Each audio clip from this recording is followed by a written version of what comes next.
You know, we're living in a society. They want to deliver vast amounts of information over the internet. It's a series of tubes. We're supposed to act in a civilized way. Allison, can you explain what internet is? Welcome. Hello, citizens of the internet. Welcome back to Indirect Message, a podcast about the cultural impact of the internet. I'm Laci Green. Thanks for joining me. Well, I don't have any housekeeping today, so let's dive in. Chapter 1. What do you meme? Have you ever noticed how, when we hop online or on the phone, we kind of start speaking a different language? The rules of spelling and grammar and punctuation tend to go out the window, to the collective cringe of English teachers everywhere. On most platforms, communication is abbreviated, giving rise to hundreds of acronyms like AF, RN, and JFC. Here, we speak the language of images, GIFs, short videos, and hashtags. And then there are the memes. How would you describe a meme to someone who's never heard of them? I'll take a stab. A meme usually refers to text on an image, but a meme could also be a video, a tweet, or a GIF. We're no strangers to love. You know the rules, and so do I. Double rainbow. Oh my god. It's a double rainbow all the way. Laurel. Laurel. Laurel. All your base are belong to us. Those who study memetics, yes, there is a formal study of memes, take things one step further. Memes aren't just any old image with text slapped on it, and it's not just a video that's gone viral either. A meme is an image that's gone viral that is then altered over And over and over again. So a meme can kind of be thought of like a literal virus. It's an infectious idea that spreads between our computer screens and our brains. Rather than infecting our bodies, they infect our culture, shaping it and transforming it every moment of every day. At least if you ask the scientists. The concept of a meme was first coined by a biologist. You may have heard of him, Dr. Richard Dawkins, in his 1976 book, The Selfish Gene. I wanted to make the point that although the entire book had been based on genes, maybe we don't have to even go to other planets to find an alternative to DNA.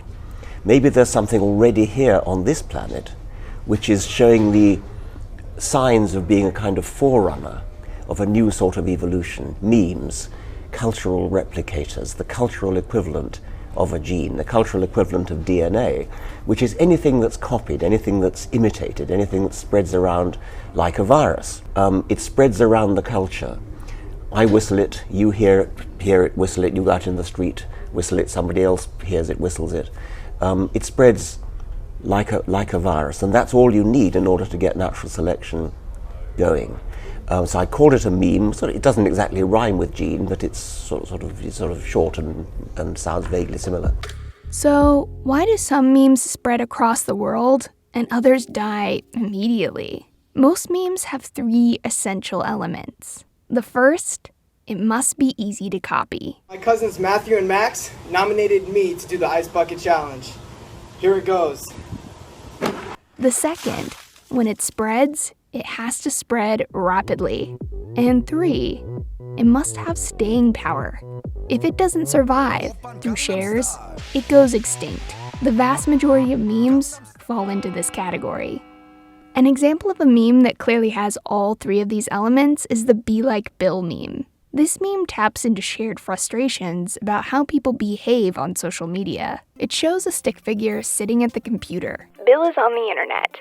Bill sees something that offends him. Bill moves on. Bill is smart. Be like Bill. The popularity of the original Be Like Bill meme suggests that many people feel this way. Since then, the meme has seen thousands of mutations, with many people offering their own passive-aggressive criticisms of social media behavior. Bill is on Facebook. Bill is a vegan. Bill doesn't tell everybody about it. Bill is smart. Be like Bill. The Be Like Bill meme has since spread all over the world, with Be Like Jose in Mexico, or Be Like Rashid in Malaysia. Through the lens of biology, the question of why some memes become so popular starts to look a little less random. Successful memes tend to have a low barrier to entry and speak to our collective conscience.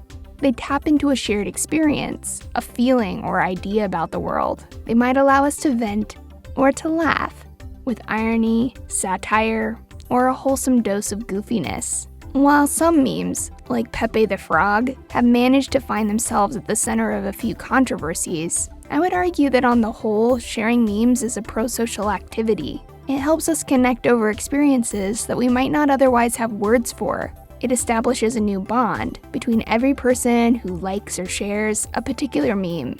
And that, my friends, is a beautiful thing. Chapter 2. The very first meme. I was trying to remember the first meme I ever saw last night, and while I can't be totally sure, I think it was when I first received a chain letter through email. Do you guys remember those? Dear friends, please do not take this for a junk letter. Bill Gates is sharing his fortune.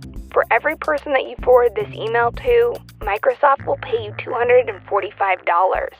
Ah, yes. Good old Bill Gates just giving out his money to randoms on the internet again. Along with promises of money and fortune, some chain letters mutated, promising good luck. Others still threatened you with death if you didn't forward to 10 people before midnight. Then came the chainmail to protect you from chainmail. This is the immunity dog. It will protect you from "your mother will die in her sleep tonight if you don't reply to this" and other likewise posts. Take good care of him. He's a good dog. I have to confess, you guys, I never shared these. And I mean, it's kind of a mystery how so many of us who didn't share are still alive. In true meme fashion, chainmail actually didn't start with emails, and it didn't end with them either. As a kid, I remember getting a letter, a snail mail letter, asking me to mail $5 with the promise of receiving $20 in return.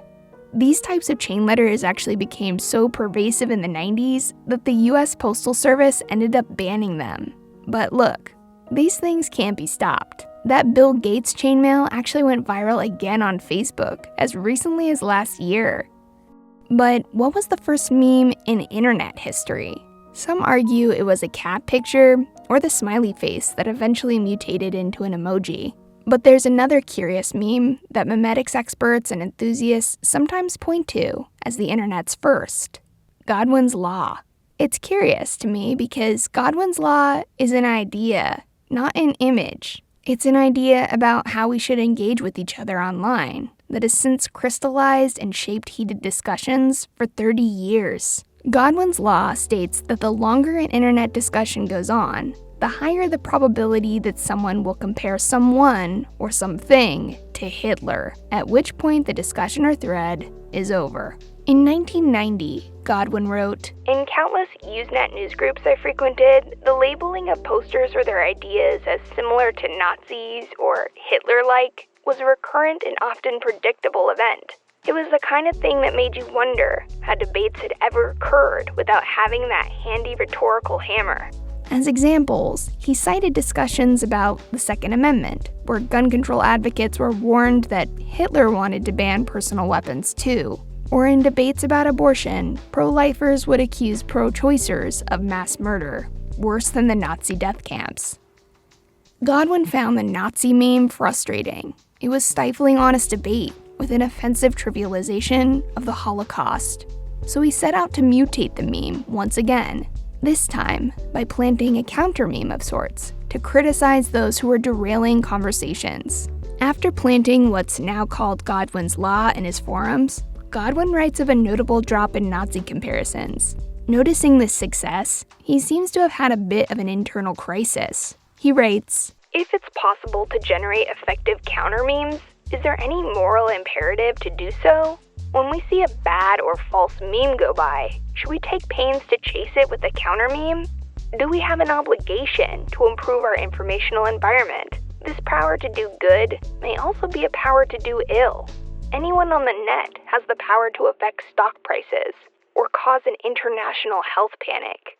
I gotta admit, guys, reading this 30 years in the future feels a little bit like reading a prophecy. He concludes that the solution to harmful memes is to craft counter memes like he did. To put things in perspective, the time may have come to commit ourselves to mimetic engineering, crafting good memes to drive out the bad ones. Chapter 3: Becoming a Meme. Next up, I sit down with the real-life meme and one of the first major memes on YouTube, Mr. Tay Zonday. Chocolate rain. We discuss what it was like to become a meme and the existential crises that can follow it. Before we begin, I wanted to give a shout out to Sweet Pea dating app. Yep, we made it official, guys. Sweet Pea is the official partner of Indirect Message. And I gotta say, we're pretty compatible. Instead of building an app based on addictive algorithms that keep people swiping for hours, Sweet Pea is focused on helping us build quality connections and have meaningful conversations. So by the time you go on your first date, it feels more like your third. Check it out for yourself by downloading Sweet Pea on the App Store. Okay, let's hop on with Tay. You know, my mom listened to NPR every day when I was a child. As she would get ready in the morning, I'd hear Carl Castle. Be like, it's National Public Radio News with Carl Castle. And then I saw Carl Castle on TV once, and he didn't look anything like the person I had visualized. That's the weird thing about radio, is you sort of, or audio in general, you sort of come up with this idea of what a person should look like in your mind. I feel like sometimes people are surprised by you, actually. Well, no, that's a big part of, I don't know if I'd say my mystique, but at least how I came into public in the period of time when I think a lot of YouTube talents came into public attention sort of as a novelty, as a circus phenomenon, as YouTube being this place where the amazing and the unprecedented and the unusual and the strange just kind of came together in this corner of the internet. And that's how YouTube made its disruption in 2006, 2007. So what was the experience like for you? Well, there's a question of like, how did I feel about it then? I felt lost in the moment that it was blowing up, in the moment that I was hot, so to speak. And, you know, everyone wanted to contact me, and 3 of the 4 major labels wanted to sign me. And there was this big hoopla. Firstly, I didn't have a lot of breadcrumbs to follow because I couldn't look and say, hey, what did Rebecca Black do? What did Antoine Dodson do? It was uncharted territory. Why do you think Chocolate Rain went so viral? I had a voice-body mismatch, obviously. People didn't expect to see this very young-looking person. I joke that I look like Bruno Mars, I sound like Barry White, and I move like Mr. Bean. People just didn't expect that combination. It is unexpected. And I think, obviously I wrote it as a political ballad about institutional racism, but I knew immediately as it was going viral that is not how it was being received. That it was being received instead as, hey, that's the catchy song that my 2-year-old can't stop singing at bedtime.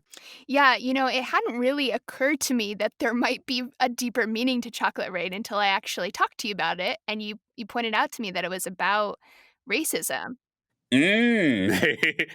So you're one of those people in my comments. Exactly. If you comment, you're like, when I was young, this just didn't mean anything to me, but now that I'm older. Guilty as charged. How do you feel about the fact that maybe most people didn't really absorb what you were trying to say? I kind of got in this mode where Chocolate Rain blew up, and I wasn't sure, was it blowing up as a joke? Was it blowing up in a way that was serious?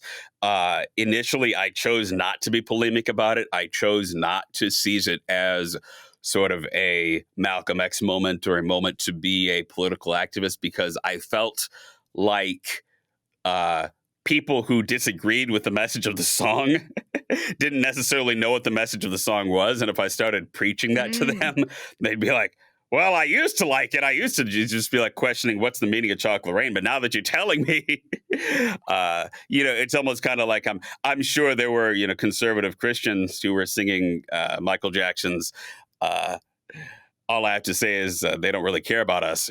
As they were driving to church in their cars and their kids were bopping their heads to it, and they weren't actually thinking, "Gosh, this is a song that is seriously critiquing my life and my role in contributing to criminal justice, criminal injustice." And so there was also kind of that question of what is my role as an artist. And I really struggled with that. Probably for about the first 10 years that Chocolate Rain was released, I really avoided claiming it. Have you thought about doing more advocacy or I guess talking more about it? No, because then it's like, then it feels like it's a liability. Like, I don't know. What do you mean? I feel like it's dangerous. It's dangerous to be political. But then like, does that matter anymore? Like, are all the old rules out the window, Laci? I remember the ethos of YouTube when Chocolate Rain went viral and all of these videos, the early viral videos are happening. And for me, like my content has always been somewhat political. And I always remember feeling a little bit resentful that nobody would talk about it, right? And now we're in this period where literally everyone is talking about it all the time. I don't know what my place is in that, Laci. I don't know if I want to be a faction in that Hunger Games. I always wanted to be the Pied Piper that led everybody together, that unified everybody.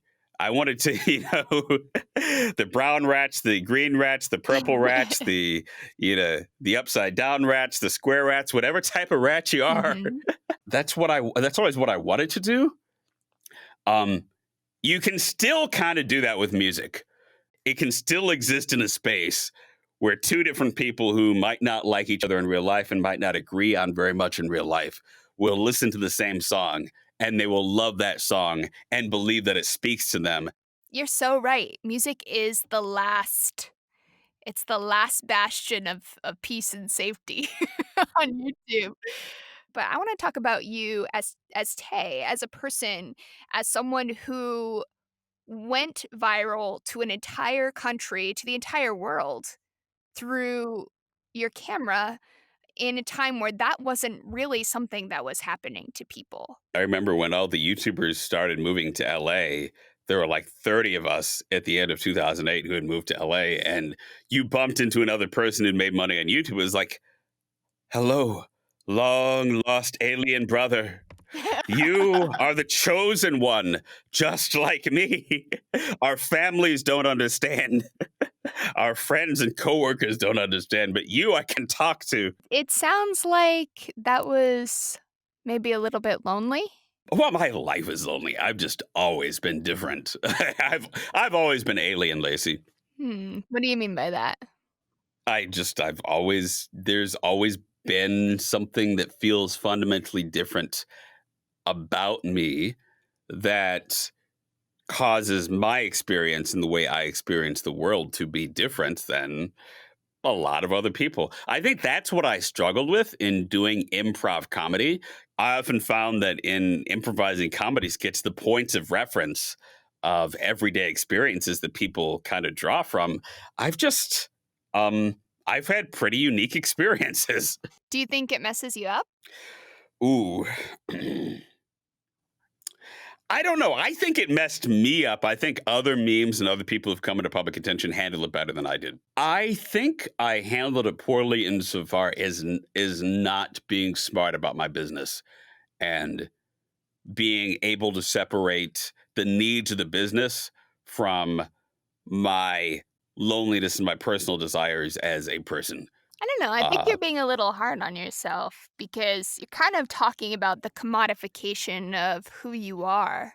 And that's part of what the internet does so well and what the internet does so horribly, particularly with regard to memes, right? It turns these bizarre, fun, quirky, weird sort of shooting stars in this giant digital space into major cash cows. I think there's something dehumanizing. Gosh, I wish I was a major cash cow. Is that your biggest regret, that it wasn't a good business decision? I think as I get older and the question legitimately crosses my mind of how do I support myself into old age and not end up in poverty and old and alone and just without any success or worse.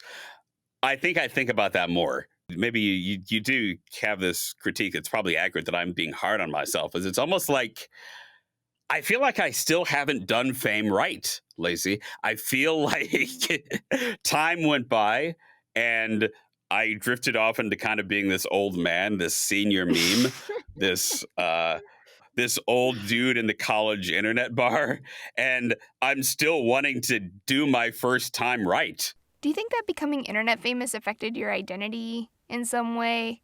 Like, how did it affect your life? Something I often say in interviews is that before public attention, I could sing loudly on the street or sing loudly in my apartment. And after fame, I went from being some guy to being that guy, the chocolate rain guy who's singing on the street. And so I lost a certain sense of anonymity. And I think the fact that I've always felt a little bit off, a little bit awkward, a little bit different from everybody my entire life, created a situation where one of my childhood dreams and one of my lasting life desires was just to be able to feel normal. I think there was a period in my YouTubing where I started to see myself filtered through, how other people see me, or filtered through my YouTube persona of Laci Green. Oh my gosh, yes. And there's like this identity crisis that happens, right? Like, who am I? Like, everyone sees me as this person and everyone sees me through this lens, but I'm actually this and I'm that. And, whatever it might be, people kind of decide who you are for you. And I think that's an incredibly dehumanizing feeling that can leave people feeling lost and is one of the more difficult struggles of going viral. How do you maintain your sense of autonomy, your sense of agency and independence and clarity about who you are when there are millions of people telling you who you are? Yeah. I think it helps to ground yourself in real relationships with actual people who kind of form a support network. I think my biggest fear also is someone who meets me in real life having liked some of my content or with this perception of who I am that they like. And then they hang out with me and they actually get to know the real me. And it's like, wait, I'm sorry, I don't live up to that. Like there's some kind of expectation that's been created that you can't live up to. I don't know. I guess it's like, I feel like that's the case with any childhood idol, though, or any idol of yours. Like, Brent Spiner, who plays Lieutenant Commander Data, is an idol of mine. I grew up watching really all the Star Trek The Next Generation actors. I think that if I was stuck in an elevator with Patrick Stewart or Brent Spiner for 4 or 5 days, maybe I'd be sick of them after that 4 or 5 days, and I'd kind of want my own space. I don't know if there's anyone that I could be stuck in an elevator with for that long and still like. Well, that's the point then. So we're all fundamentally unlikable to some extent. Am I in this anxiety where I'm trying to hide the parts of me that are fundamentally unlikable as long as possible? I mean, that's always been a dynamic in human relationships, is the need to be accepted, to feel a sense of belonging. Do you think that the internet is it making it worse, more exaggerated, more erratic? Here's what I feel. I feel like the silent majority of human beings do not see themselves as influencers or celebrities or someone who has big social media numbers. And they're kind of trying to figure out where they fit in a world that is dominated by those things. If you're a doctor, well, you better build a social media following about, your medical opinions. If you're a gardener, you better build a social media following about your gardening business and have a fan page and reach out and develop clients that way. Whatever you're doing, it seems like there are fewer and fewer safe islands. We're all kind of pushed into being social media brands if we want to raise our level of success, level of importance, so to speak. Well said, my dude. Before we wrap it up, I gotta ask, what is your favorite meme? I really struggle with favorites. It's like my confessing that my favorite pizza topping is pineapple, which is a very controversial thing. I think Andrew Wong's meme, Pink Fluffy Unicorns Dancing on Rainbows. I always love that song. That's among the memes that I like. Pink Fluffy Unicorns Dancing on Rainbows. Well, that's about as non-controversial as one can get, I would say. Yeah, but then, like, is my life held back by the fact that I play it so safe? You tell me. On the next episode of Indirect Message. I don't come from a perspective on free speech that's like, oh, you know, I don't like what you have to say, but I'll fight to the death for your right to say it. Like, I will absolutely not fight to the death for Nazi speech. What I do believe is that authority really can't be trusted on these things, and that we've never seen a form of censorship that solves a societal problem. We discuss the absolute minefield of freedom of speech online. Ooh, this is bound to be a juicy one. Thanks so much for joining the conversation, guys. I'll be back October 16th.